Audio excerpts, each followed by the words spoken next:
میسر نہیں ہے. مجھے بڑا ترس آیا ڈاکٹر صاحب کو, کیسا جذبہ ہے اللہ نے غریبوں کا, کیسا ان کے دل میں. آگے پتہ چلا مولویوں کے خلاف اپنی ٹھڑک نکال رہے ہیں اور کہنے لگے ہمارے یہاں لوگ کہتے ہیں بچے زیادہ پیدا کرو. فوراً کس پہ آ گئے کہ ایک طرف دنیا میں یہ غربت ہے اور ان کو آبادی بڑھانے کی فکر لگی ہوئی ہے. میں سمجھا پا رہا ہوں اپنی بات.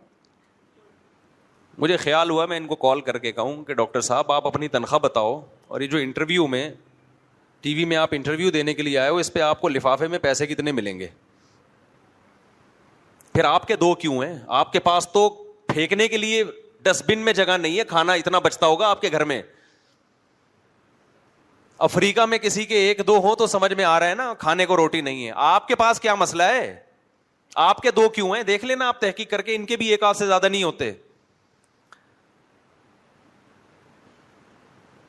اور وہ جو افریقہ میں غربت ہے اس کا حل یہ تھوڑی ہے کہ وہاں نسل روکی جائے, اس کا حل یہ ہے کہ دیں آپ زکاتیں دیں, وہاں جا کے آپ مدد کریں. یونائٹڈ نیشن میں آواز اٹھاؤ آپ کہ دنیا میں کچھ ملک سونے کے نوالے کھا رہے ہیں اور کچھ ملکوں کے پاس سبزی ابال کے کھانے کے بھی پیسے نہیں ہیں. تو یہ آبادی کی وجہ سے نہیں ہے, یہ دولت کی غلط تقسیم کی وجہ سے ہے.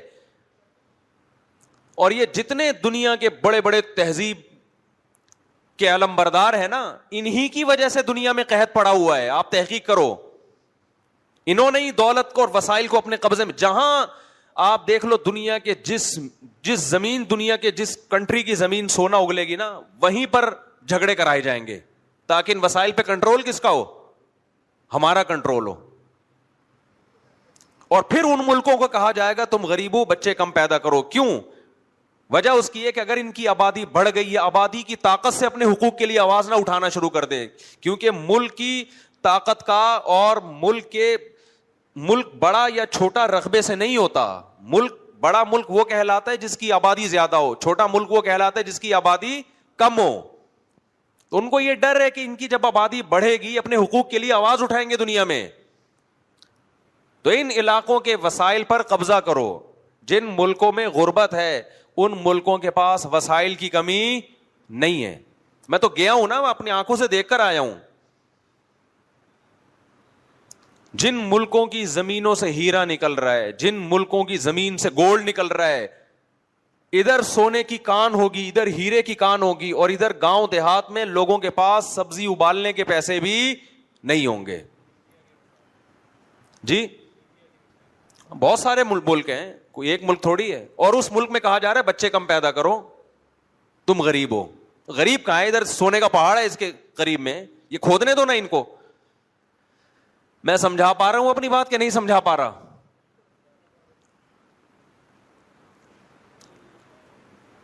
ایک مولوی کو یہ عقل ہے یار, جس کو لوگ کہتے ہیں پڑھا لکھا نہیں, اور اتنے بڑے ڈاکٹر صاحب بیٹھ کے پھینک رہے ہیں وہاں ٹی وی میں بیٹھ کے, اور لوگ اپریشیٹ کر رہے ہیں. ماشاء اللہ ماشاء اللہ ماشاء اللہ, ڈاکٹر صاحب زبردست بات کی. مجھے خیال ہوا اس ڈاکٹر سے پوچھوں کہ یار تیرے دو کیوں ہیں؟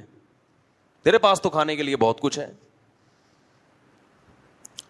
تمہارے پاس تو بہت کچھ. ایک ڈاکٹر کیا غریب ہوتا ہے؟ بولو نا, ہونا بھی نہیں چاہیے. ہمیں کوئی ڈاکٹروں کے پیسوں پہ اعتراض نہیں ہے, لیکن آپ بات یہ کیا ہے؟ یہ وہ عقل ہے جو وحی کے نور کے بغیر استعمال ہو رہی ہے.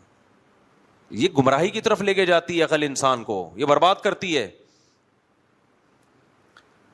اگر یہ دو بچوں کا فلسفہ غربت کی بیس پہ ہوتا نا تو مالداروں کے بچے زیادہ ہوتے, غریبوں کے کم ہوتے. کیونکہ مالداروں کے پاس تو بہت پیسہ ہے, لیکن ہم دیکھ رہے ہیں کہ جتنی دولت, دو بچوں کے درمیان وقفے کی مدت بھی اتنی زیادہ. آپ کی آمدن 1 لاکھ ہے, آپ کے 2 بچوں کے درمیان وقفہ ہوگا 3 سال کا.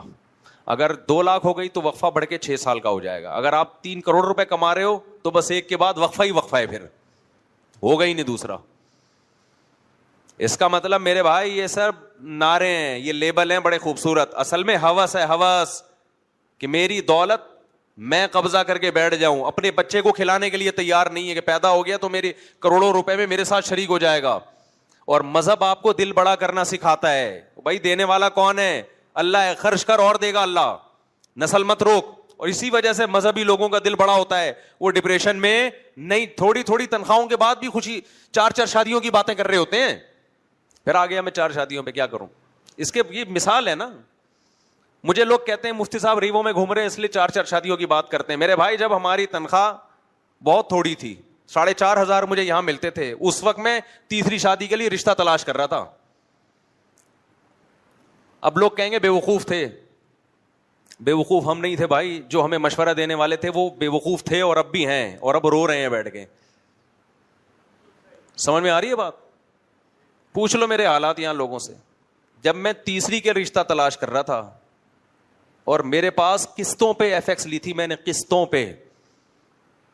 قسطوں پہ سمجھتے ہو, ایف ایکس سمجھتے ہو, وہ بھی کس پہ؟ میں نے 25,000 کی سہراب موٹر سائیکل لی تھی. پہلے میرے پاس ہی GTO 125, شوق ہم نے یہ پالے ہوئے تھے. جو پیسے آتے تھے یا گھر میں یا 125 کے پیٹرول ڈالنے لگا, اس نے بل ٹھیک ٹھاک بنا دیا. میں بھرتا بھی تھا فل ٹینکی. یہ بھی کنجوسوں کی طرح نہیں آدھا لیٹر ڈالا اور یہاں سے وہاں تک چلایا. یہ بھی بے وقوف ہونے کی علامت ہے. جب کمبخت تو نے یہ استعمال کرنی ہے تو بھر دینا ایک دفعہ میں. 50 روپے کا ڈال کے چلا رہے ہوں گے یہاں سے وہاں پیٹرول پمپ پہ جب ختم ہو جائیں گے نا تو 50 کا اور ڈلوا دیں گے. تو اللہ نے ہمیں ٹوٹا پھوٹا ظرف دیا تھا. بڑے لوگ بزرگوں کی خدمت میں کچھ بیٹھنے کی توفیق ملی تھی. ابا نے سکھایا تھا, اماں نے سکھایا تھا, اماں کو بھی خرچ کرتے ہوئے دیکھا, ابا کو بھی دیکھا. تو ہم ٹینکی, ہمارے حضرت کہتے تھے گاڑی کی ٹینکی بھری ہونی چاہیے, بس حضرت کا قول تھا یہ کہ ٹینکی کیا ہونی چاہیے. حضرت فرماتے تھے گاڑی بڑی ہو ٹینکی فل ہو. اگر اللہ نے پیسہ دیا ہے تو گاڑی کیا ہو؟ بڑی ہو, اور ٹینکی کیا ہو؟ فل ہو. یہ حضرت کا مقولہ تھا, بہت زیادہ بیان میں کہتے تھے. اگر اللہ نے اسباب دیے ہیں تو سواری پہ خرچ کرو. میرے پاس پیسے آئے, میں نے GTO 125 لے لی. میں نے کہا سواری تو خاندانی ہو نا, اور ٹینکی فل کرتا تھا. اس وقت لوگ سمجھتے تھے پتہ نہیں کروڑ پتی آدمی, اس کو پیسہ کہاں سے آتا ہے. بھائی ہمارے پاس پیسہ وہیں سے آتا ہے جہاں سے لوگوں کے پاس آتا ہے, لیکن خرچ اس طرح نہیں کرتے جس طرح لوگ کر رہے ہیں, اس سے زیادہ کر رہے ہوتے ہیں. اس سے آپ کو ایسا لگتا ہے پتہ نہیں کتنے اس کے کنویں دریافت ہو گئے ہیں پیٹرول کے. بچا کے کیا کرنا ہے بھائی. تو جب وہ ہم نے سبزی والے کو پیسے دیے, وہ لے کے جب بھاگ گیا تو GTO 125 بھی اسی کے ساتھ ہمیں بیچنی پڑ گئی, کیونکہ پھر 125 میں اور صبح ہوٹل کے پراٹھوں میں مقابلہ شروع ہو گیا. مجھے عادت تھی ہمیشہ باہر سے پراٹھا منگوا کے کھانے کی. اب جب 125 گئی, ہماری بک گئی نا مجبوراً. وہ سبزی والا نہیں جس کا میں واقعہ سناتا ہوں, وہ تو اب تو میرے کلپ وہ بھی سنتا ہوگا. غیرت پھر بھی نہیں آ رہی اس کو کہ آگے اب معافی مانگ لے. تو جب میرا نقصان ہوا نا, یہ میں اپنے حالات شو مارنے کے لیے نہیں بتا رہا, میں آپ کو یہ بتا رہا ہوں کہ قوم جس طرف آپ کو لے کے جا رہی ہے نا, ہم نے جو نعرے 17 سال پہلے لگائے تھے آج تک ہم اس پہ قائم ہیں. اب لوگ اس کو چینج کر رہے ہیں کہ اصل میں پیسہ گاڑیوں میں گھوم رہے ہیں نا ریوو میں, تو یہ 4 کی باتیں تو کریں گے. بھائی جان ہم اس وقت باتیں کرتے تھے جب ہمارے یہ حالات تھے, تو اس لیے میں اپنے حالات بیان کر رہا ہوں آپ کے سامنے. لیکن چونکہ ان حالات میں جو ہمارا نظریہ تھا, ہم اس میں ہمیں کانفیڈنس تھا کہ ہم صحیح کہہ رہے ہیں. کیوں کانفیڈنس تھا؟ کہ اس کے پیچھے اللہ رسول کی تعلیمات تھیں, وہ صحیح ثابت ہوئی الحمدللہ. تو میں لبرل لوگوں کو بتانے کے لیے کہہ رہا ہوں کہ تم دیکھو تمہیں اللہ نے کتنی دولت دی ہے, مگر تمہاری باتیں سن کے لگتا ہے کہ اللہ کا شکر ادا کرتے ہیں. اللہ شکر ہے ان جیسا اللہ نے ہمیں نہیں بنایا. اس غربت مہنگائی میں 2 بچے کہاں سے 3 بچے, گھروں کی رونقیں کیا ہو گئیں, ختم, ڈپریشن میں جا رہے ہیں. کل میں ڈیفنس میں ایک شادی میں گیا, ماشاءاللہ 5 بیٹے ان کے, 2 کو نمٹا رہے ہیں ایک ساتھ نا. 2 بیٹوں کی شادی ہوئی, پھر 2 کی کل ہوئی, 4 بہویں ہو گئیں گھر میں, 1 رہ گیا. ایک ہی گھر میں رہتے ہیں, بیٹیاں بھی ہوں گی یقیناً. میں نے کہا یار دیکھو ایک آپ کی زندگی ہے ماشاءاللہ, اللہ برکتیں دے, گھر میں اولاد ہے, بہویں ہیں, ابھی پوتے نواسے ہوں گے, دادا کے مزے ہیں یا نہیں ہیں. میں نے کہا اگر آپ بھی اسی فلسفے پر عمل کرتے, 2 بچے یہ اچھے, خدا کی قسم آج ڈپریشن میں بیٹھے ہوئے ہوتے آپ, ڈپریشن میں ہوتے.